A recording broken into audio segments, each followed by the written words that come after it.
เปิดโล่งนะครับท่านขาอะไรคะข้างหน้าครับข้างหน้านะครับเปิดโล่งนะครับกระดาษข้างหน้าเลยครับ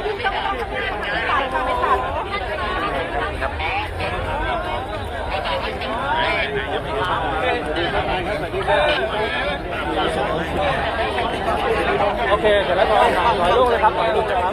ถอยลูกเลยครับถอยลูกเลยครับถอยลูกเลยครับโอ้ยทำไงดีจะไม่ถ่ายเดี๋ยวเราแค่สุดแพงค่ะแค่สุดแพงเพราะว่าเวลาโคกี่นาทีแล้ว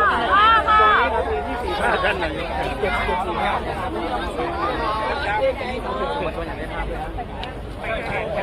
หน้าโล่งไว้นะครับ